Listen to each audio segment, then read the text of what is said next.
दुनिया का तीसरा सबसे अमीर आदमी कैसे कॉर्पोरेट हिस्ट्री की सबसे बड़ी ठगी कर रहा है। पिछले हफ्ते हिंडनबर्ग रिसर्च नाम की एक अमेरिकन कंपनी ने एक रिपोर्ट निकाली जिसमें कुछ बहुत ही बड़े और भयानक आरोप लगाए गए इंडिया के सबसे अमीर आदमी मिस्टर गौतम अडानी पर, और जिसका नतीजा ये हुआ कि रिपोर्ट के आने के सिर्फ 3 दिन के अंदर अंदर लगभग $65 बिलियन का लॉस हुआ गौतम अडानी कंपनीज को। यह तो जाहिर सी बात है कि आप जानना चाहेंगे कि आखिर इस रिपोर्ट में ऐसा है क्या, लेकिन इससे भी दिलचस्प बात यह है कि हिंडनबर्ग को इतना भरोसा है अपनी रिपोर्ट पर कि इन्होंने अडानी की लीगल टीम को खुलेआम चैलेंज किया है कि अगर आपके अंदर हिम्मत है तो हमारे ऊपर लीगल केस करके दिखाओ, और अगर हमारी बात पे यकीन नहीं है तो हम केस लगने के लिए तैयार हैं। दोस्तों, अगर हिंडनबर्ग की रिपोर्ट गलत निकलती है तो अडानी को अपना बदला लेने के लिए केस करने की भी जरूरत नहीं पड़ेगी, क्योंकि अगर हिंडनबर्ग की रिपोर्ट गलत हुई तो उन्हें खुद भारी नुकसान उठाना पड़ेगा। ऐसा इसलिए क्योंकि उन्होंने अडानी के शेयर्स की शॉर्ट सेलिंग करी हुई है। शॉर्ट सेलिंग आखिर होती क्या है और क्या ये रिपोर्ट पॉलिटिकली मोटिवेटेड है, और आखिर इस रिपोर्ट के अंदर ऐसा क्या बताया गया है, आइए समझते हैं इस पूरी कहानी को आज के इस वीडियो में।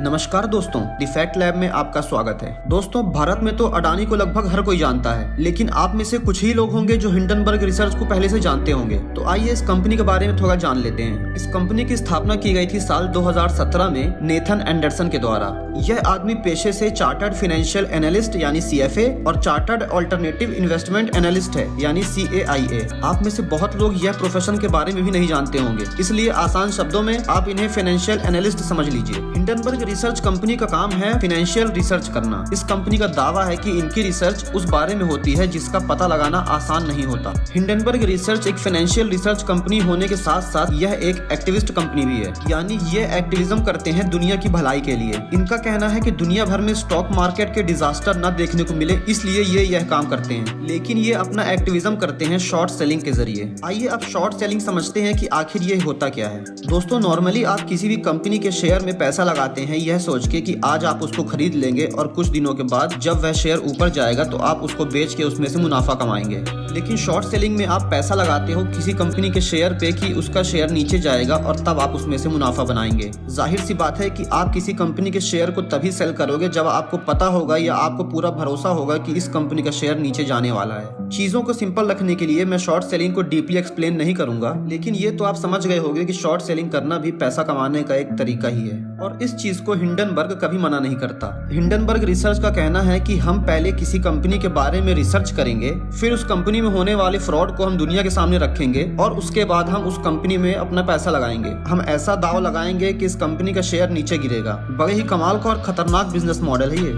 आइए अब समझते हैं अडानी ग्रुप के ऊपर लगाए गए इल्जाम को। अडानी ग्रुप के अंदर 7 मेजर लिस्टेड कंपनीज हैं और ये अलग अलग सेक्टर्स में फैली हुई हैं, जैसे कि Adani green energy, Adani enterprises, Adani transmission, Adani total gas, Adani power, Adani ports, Adani Wilmer जो कि ज्वाइंट बिजनेस है सिंगापुर के विल्मर इंटरनेशनल के साथ। कुछ साल पहले तक अडानी के इतने बड़े बिजनेस नहीं थे, ज्यादातर बिजनेस गुजरात तक ही सीमित थे, लेकिन पिछले कुछ सालों में इनकी ग्रोथ जबरदस्त हुई और ग्रोथ इतनी ज्यादा थी कि एक समय अडानी दुनिया के तीसरे नंबर के सबसे अमीर आदमी बने और इनकी नेटवर्थ लगभग $120 बिलियन पहुंच गई थी, जिसमें से $100 बिलियन केवल पिछले 3 साल में आई थी। हालांकि हिंडनबर्ग रिसर्च की रिपोर्ट के आने के बाद अडानी 20वें स्थान से भी नीचे आ चुके हैं। टोटल में अडानी ग्रुप के शेयर्स ने लगभग $100 बिलियन लूज किए हैं, यानी कि लगभग 10 लाख करोड़ रुपए। आइए अब इस रिपोर्ट को थोड़ा गहराई से देखते हैं। दोस्तों, 6 पेज की रिपोर्ट है ये, और इस रिपोर्ट का टाइटल है Adani group how the world's third richest man is pulling the largest con in corporate history. मतलब इनकी राय में कॉर्पोरेट हिस्ट्री का यह सबसे बड़ा फ्रॉड है। हिंडनबर्ग रिसर्च का कहना है कि इन्हें लगभग 2 साल का समय लगा अडानी के बारे में पूरी रिसर्च करने में। इन्होंने अडानी ग्रुप के ऊपर बहुत सारे एलिगेशंस लगाए हैं, जैसे कि स्टॉक मैनिपुलेशन,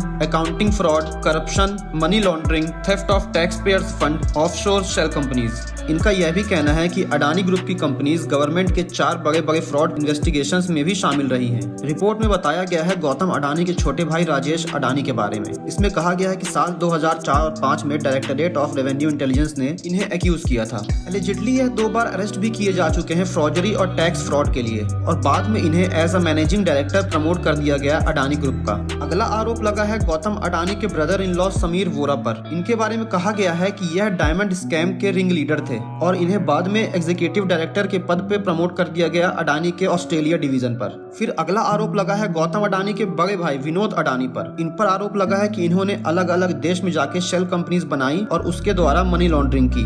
हिंडनबर्ग ने अपनी रिपोर्ट में बताया कि इन्होंने 38 ऐसी बड़ी बड़ी कंपनीज आइडेंटिफाई की हैं जो कि विनोद अडानी या उनके क्लोज एसोसिएट्स द्वारा चलाई जा रही थी अलग अलग देशों में, जैसे कि मॉरिशस, साइप्रस, यूएई, सिंगापुर और कैरेबियन आइलैंड। इनका कहना है कि ऐसी कई कंपनीज हैं जिनकी वेबसाइट तक नहीं है और अगर किसी की वेबसाइट है तो उन पर सिर्फ स्टॉक की ऐसी फोटोज लगाई हुई हैं जो कि दिखने में असली लगती हैं और ना ही उनका कोई एम्प्लॉयज है और ना ही उनके ऑफिस का कोई एड्रेस है। हिंडनबर्ग का कहना है कि इन्होंने सेबी के साथ आरटीआई भी फाइल की थी यह जानने के लिए कि क्या ये ऑफशोर फंड्स ऑनगोइंग इन्वेस्टिगेशन का हिस्सा है या नहीं।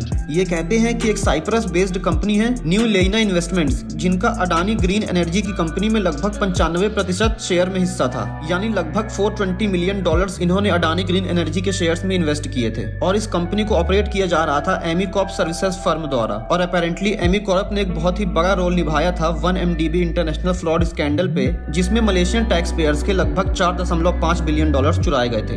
ऐसे ही बहुत सारे एग्जांपल्स इन्होंने अपनी रिपोर्ट में दी हुई है। अगर आप इन एग्जांपल्स को और पूरी रिपोर्ट को पढ़ना चाहते हैं तो मैं उसकी लिंक अपने डिस्क्रिप्शन में डाल दूंगा, जिससे आप पूरी रिपोर्ट पढ़ सकेंगे। ये कहते हैं कि अगर गौतम अडानी ने कुछ भी गलत नहीं किया है तो वो हमारे 88 सवालों का जवाब क्यों नहीं देते। आइए अब देखते हैं कि गौतम अडानी की कंपनीज का इसको लेके क्या जवाब आता है। 27 जनवरी 2023 की वो डेट थी जिस दिन इनका पहला जवाब आता है। इसमें अडानी कंपनी एक पहला प्रेजेंटेशन देती है जिसका टाइटल होता है मिथ्स ऑफ शॉर्ट सेलर्स। इसमें ये बताते हैं कि कैसे इनके पास एक अच्छी क्रेडिट रेटिंग्स है, जो कि अडानी कंपनीज हैं वो कैसे अलग अलग रेगुलेशंस को मीट करती हैं जो कि सरकार द्वारा स्पेसिफाइड की गई हैं। इससे करीब 2 दिन पहले 25 जनवरी को अडानी ग्रुप के जो CFO हैं वो कहते हैं कि इस रिपोर्ट की जो टाइमिंग है वो बताती है कि कैसे इस रिपोर्ट के आने का इंटेंशन कहीं और संकेत करता है। यहाँ पे अडानी कंपनीज की रेपुटेशन को खराब करने की कोशिश की जा रही है और हमारी जो आने वाली फॉलो ऑन पब्लिक ऑफरिंग है उसको डैमेज करने के लिए यह किया गया है। 26 जनवरी को अडानी ग्रुप के जो लीगल हेड हैं वो धमकी देते हैं हिंडनबर्ग को कि वो एक लीगल एक्शन लेंगे और रिस्पॉन्स में हिंडनबर्ग रिसर्च कहती है ब्रिंग इट ऑन, आपको जो भी लीगल एक्शन लेना है ले लो। अब सबसे बड़ा सवाल ये उठता है कि हिंडनबर्ग रिसर्च कंपनी जो है ये आखिर इतनी ज्यादा कॉन्फिडेंट क्यों है, इन्हें अपनी रिसर्च पर इतना ज्यादा भरोसा क्यों है। दोस्तों इसके लिए हमें इनका पास्ट रिकॉर्ड देखना चाहिए। इन्होंने कई बड़ी बड़ी कंपनीज पे रिसर्च करी और उसकी रिपोर्ट निकाली और इन सब में इन्होंने शॉर्ट सेलिंग की, जैसे कि Nikola, Genius Brands International, Wins Finance, China Metal Resources Utilization Limited. कुल मिलाकर 2017 जब से यह कंपनी बनी है लगभग 16 बड़ी बड़ी कंपनीज पे इन्होंने एलिगेशंस लगाए हैं और उनकी शॉर्ट सेलिंग की है। सितंबर 2020 में इन्होंने निकोला कंपनी को लेकर ऐसी ही एक रिपोर्ट निकाली थी। इन्होंने कहा कि यह कंपनी झूठ बोल रही है। इस रिपोर्ट के आने के बाद जो निकोला के फाउंडर और एग्जीक्यूटिव चेयरमैन थे उन्होंने अपने पद से रिजाइन दे दिया था और 2 साल के अंदर अंदर निकोला कंपनी के शेयर्स लगभग 71% गिर गए। फिर मई 2020 में हिंडनबर्ग रिसर्च ने चाइना मेटल रिसोर्सेज कंपनी के ऊपर भी रिपोर्ट निकाली। इस रिपोर्ट में इन्होंने बताया कि यह बहुत गलत कर रहे हैं और इस कंपनी के अंदर बहुत सारी अकाउंटिंग इरेगुलरिटीज हैं, फ्रॉड हो रहा है और उसके बाद इस कंपनी के 90% शेयर नीचे गिर गए। इन सभी केसेस में हिंडनबर्ग रिसर्च ने कोई न कोई फ्रॉड और स्कैम होने का आरोप लगाया और सभी में इन्होंने शॉर्ट सेलिंग करके मुनाफा कमाया। ब्लूमबर्ग की एक रिपोर्ट के हिसाब से हिंडनबर्ग ने 2020 से लगभग 30 कंपनियों को टारगेट किया है जिनके शेयर रिपोर्ट आने के अगले दिन ही लगभग 15% नीचे गिर गए और रिपोर्ट आने के लगभग 6 महीने के अंदर अंदर उनके शेयर 26% नीचे गिर गए। दोस्तों अगर ट्रैक रिकॉर्ड देखा जाए तो हिंडनबर्ग का ट्रैक रिकॉर्ड काफी अच्छा है और ऐसी कई कंपनीज हैं जिनको हिंडनबर्ग ने टारगेट किया तो उनका स्टॉक पूरा क्रैश कर गया और कईयों पर फिर इन्वेस्टिगेशंस भी कराई गई। लेकिन फिर भी इसमें कोई डाउट नहीं है कि ये जो शॉर्ट सेलिंग का काम कर रहे हैं यह बहुत रिस्की काम है। निकोला कंपनी के बारे में जो मैंने आपको बताया था तो रिपोर्ट आने के बाद में पता चला था कि हिंडनबर्ग ने निकोला कंपनी के लगभग 47% शेयर्स को शॉर्ट करके रखा हुआ था। यह बहुत बड़ा अमाउंट होता है, लगभग कंपनी के 50% शेयर्स। अडानी के बारे में बात करें तो हमें अभी यह नहीं पता है कि इन्होंने अडानी में कितने % शेयर्स शॉर्ट करके रखे हुए हैं। हो सकता है आगे आने वाले समय में यह बात हमें पता चले। अब अपनी टाइमलाइन पर वापस आते हैं। 29 जनवरी 2023 को हिंडनबर्ग की 106 पन्नों की रिपोर्ट का काउंटर किया जाता है 413 पेज द्वारा। अडानी ग्रुप हिंडनबर्ग की रिपोर्ट को काउंटर करने के लिए अपनी रिपोर्ट निकालता है। ये कहते हैं कि पब्लिक को मैनिपुलेट करने के लिए यह फॉल्स इन्फॉर्मेशन निकाली गई है। साथ ही साथ ये कहते हैं कि इंडियन इंस्टीट्यूशंस और जुडिशरी के साथ खिलवाड़ किया जा रहा है और ये इंडिया पर एक अटैक है। काफी इंटरेस्टिंग रिस्पॉन्स है ये। अडानी कहते हैं कि 88 में से 65 ऐसे क्वेश्चन हैं जिनका जवाब पब्लिकली अवेलेबल है। अगर फाइनेंशियल रिपोर्ट और स्टॉक डिस्क्लोजर्स को पढ़ा जाए तो इनके जवाब पब्लिकली मिल जाएंगे। और बाकी जो 18 क्वेश्चन हैं वो इन्वेस्टर्स और थर्ड पार्टीज को लेके है, जिससे कि अडानी का कोई लेना देना नहीं है। पर बाकी के बचे हुए 5 क्वेश्चंस बेसलेस और इमेजिनरी हैं। इस रिस्पांस में हिंडनबर्ग का रिस्पांस आता है कि किसी भी क्वेश्चंस का अडानी ने सही से जवाब नहीं दिया है। हिंडनबर्ग का कहना है कि अडानी बार बार यही स्टेटमेंट दे रहा है कि हमारे पास इंडियन गवर्नमेंट रेगुलेटरीज का अप्रूवल है, सारा डेटा पब्लिकली अवेलेबल है, लेकिन प्रॉपरली किसी भी सवाल का जवाब नहीं आया।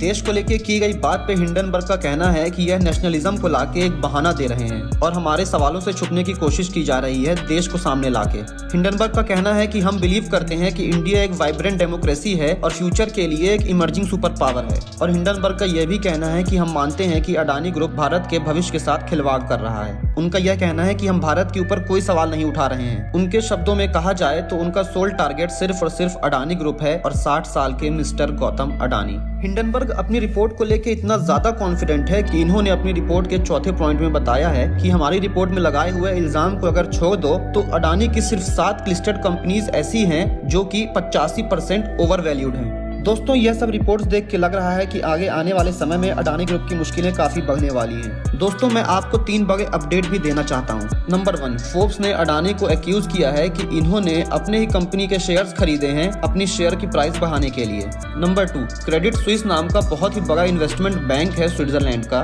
इन्होंने कहा है कि ये अब से अडानी के कोई भी बॉन्ड्स को एज अ कोलैटरल एक्सेप्ट नहीं करेंगे अगर कोई भी लोन इस बैंक से लिया जाता है तो। और इसके बाद यही चीज सिटी ग्रुप के वेल्थ यूनिट ने भी कही है। नंबर 3, अडानी ग्रुप ने अपने एफपीओ को कैंसिल कर दिया है। इन्होंने कहा कि इनका शेयर प्राइस इतना ज्यादा फ्लक्चुएट कर रहा था कि मॉरल ग्राउंड्स पे इन्होंने अपने एफपीओ को कैंसिल कर दिया है। कुल मिला के अडानी ग्रुप को जो भी लॉसेस देखने को मिल रहे हैं वो अब तक $100 बिलियन को पार कर चुके हैं। दोस्तों, यह तो आप भी मानेंगे कि यह एक ऐसा युद्ध है जिसमें जीत किसी एक की होनी है। इस चीज को लेके आपकी क्या राय है नीचे कमेंट करके जरूर बताएं। और हमेशा की तरह इस वीडियो को देखने के लिए धन्यवाद। और अगर आपको यह वीडियो अच्छा लगा तो वीडियो को लाइक करके हमारे चैनल को सब्सक्राइब जरूर करें।